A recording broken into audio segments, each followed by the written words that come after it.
Kenalkan, nama saya Luis Gunardo dengan NIM 0730200011 dari angkatan 2020. Pada kali ini saya akan membuat video tentang UAS batubara. Selamat mendengarkan. Adalah soal UAS batubara. Yang pertama, jelaskan mengenai pengayaan dan klasifikasi batubara atau percontohan atau sampling batubara. Yang soal kedua adalah jelaskan proses pemisahan batubara mengenai dense, medium, crackdown atau flotasi. Soal 3, perusahaan tambang X menerima pesanan batubara dengan tonase 4.000 ton per bulan, kalori 4.700 kalori per kilo, dan kadar abu maksimum 7% dan kadar sulfur maksimal 1%. Perusahaan ini memiliki dua pit yang masing-masing memiliki kalori dan kadar abu yakni 5.200 kalori dan 6% pit A dan 4.400 kalori per kilo di pit B. Batubara di pit A sebesar 4 juta ton dan pit B sebesar 12 juta ton. Bila perusahaan X tersebut melakukan pencampuran atau blending, tentukan berapa ton per bulan batubara yang diambil dari pit A dan pit B. Dan yang kedua, berapa lama usia tambang tersebut produksi per bulan 4.000 ton dengan skema pencampuran.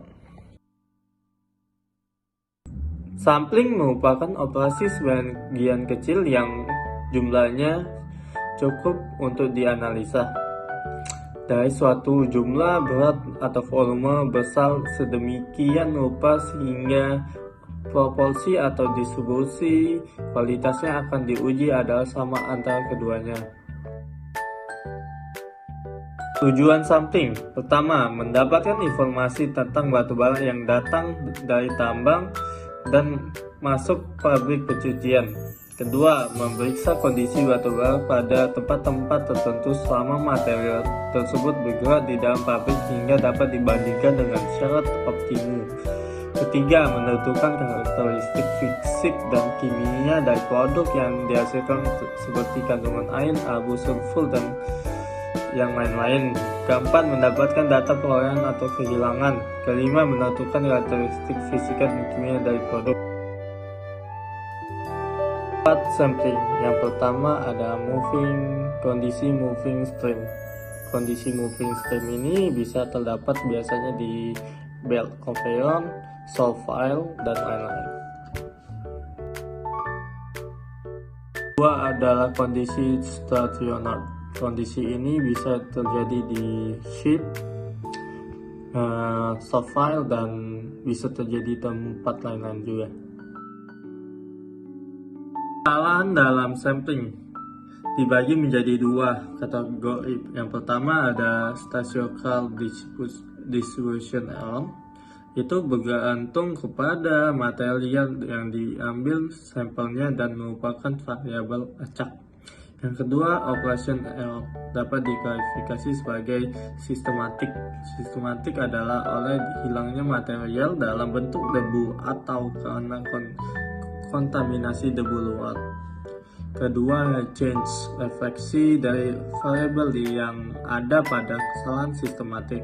Dan yang ketiga ada accidental, disebabkan karena kesalahan yang timbul pada saat penanganannya. Hal yang harus diperhatikan dalam sampling: pertama, lokasi sampling. Kedua, jumlah increment yang harus diambil. Ketiga, berat setiap increment yang harus diambil dan aplikasi sampling. Peralatan yang digunakan yang mana waddle, scope, dan sampling frame. Ambilan contoh berdasarkan jenis alat dapat dibagi menjadi dua, yaitu secara manual dan secara mekanis. Kalau secara manual hanya layak untuk kapasitas kecil, ukuran material relatif kecil dan hanya umumnya digunakan pada plot yang diam seperti stock file. Pada belt conveyor, manual sampling umumnya dilakukan secara belt conveyor dihentikan. Kalau secara mekanis, pengambilan contoh batu menggunakan alat-alat mekanis dan alat samplingnya disebut flame cutter, yaitu flame stream cutter dan cross belt cutter.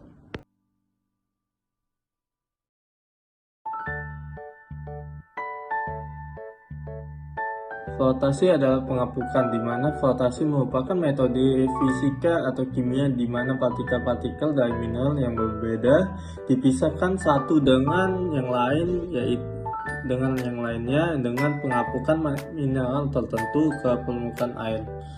Proses flotasi merupakan proses yang bergantung sifat adhesi mineral tertentu terhadap udara dan terhadap air. Flotasi berdasarkan prosesnya. Yang pertama ada flotasi bulk. Flotasi ini dilakukan untuk biji yang memiliki sekelompok mineral berharga sehingga dihasilkan konsentrat yang lebih sekelompok mineral berharga tersebut dengan kadar yang lebih tinggi dari sebelumnya. Jadi konsentrat yang terbentuk hanyalah satu jenis. Yang kedua adalah flotasi diferensial. Jenis flotasi ini adalah proses lanjutan dari flotasi bulk. Setelah didapatkan konsentrasi pada flotasi bulk, dilakukan kembali proses flotasi kadar yang lebih tinggi daripada konsentrasi bulk. Misalnya pada 3 kelompok mineral yang berharga dalam konsentrasi bulk, maka konsentrasi yang dihasilkan pada flotasi diferensial terdiri dari 3 jenis dengan kandungan masing-masing mineral berharga. Dan flotasi yang ketiga adalah flotasi selektif. Sama-sama terdiri dari kelompok mineral berharga, tapi yang membedakannya dengan flotasi bulk adalah pada konsentrasi yang reagen yang digunakan adalah 1 kolektor, 2 floater, dan ketiga modifier. Hitungan metode flotasi. Yang pertama, hampir semua bahan galian dapat dipisahkan dengan proses flotasi. Yang kedua, sifat permukaan dapat dikontrol dan diubah-ubah dengan reagen flotasi. Ketiga, cocok digunakan untuk pemisahan mineral sulfida. Kerugian metode flotasi. Yang pertama, biayanya mahal. Kedua, metodenya rumit. Dan tiga, dipengaruhi oleh slime.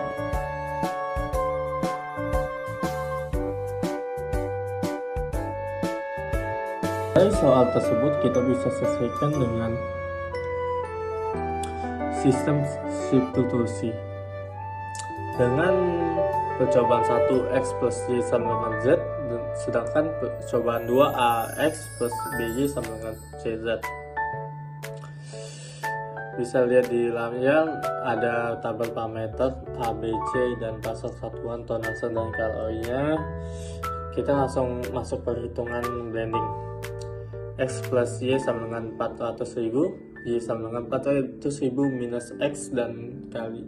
Itu adalah percobaan 1. Percobaan 2 nya 5.200 X plus 4.400 Y sama dengan 400.000 kali X atau kali X 4.700. Percobaan 2 lanjut. 5.200 X plus 4.400 kali 400.000 min X sama dengan 1.880. 5.200 X plus 1.760 minus 4.400 X sama dengan 1.880. 5.200 X minus 4.400 X sama dengan 1.880 minus 1.760. Yang B untuk tambang jika produksi per bulannya sebesar 4.000 ton dengan skema pencampuran. Kita memasukkan dengan rumus tambang sama dengan cadangan pit A plus cadangan pit B per target produksi per bulan. Kita dapat yang tadi cadangan feed A 4 juta ton, sedangkan cadangan feed B 12 juta ton. Nah, jadi 4 juta ton plus 12 juta ton per target produksi per bulannya 400.000 ton. Dan selanjutnya 16 juta ton per 400.000 ton sama dengan umur tambak sama dengan 16. Jadi umur tambang sama dengan 16 bulan atau 1 tahun 4 bulan. Dan video mengenai pengerjaan UAS batubara saya, mohon maaf apabila ada plesetan kata atau kesalahan kata yang saya buat.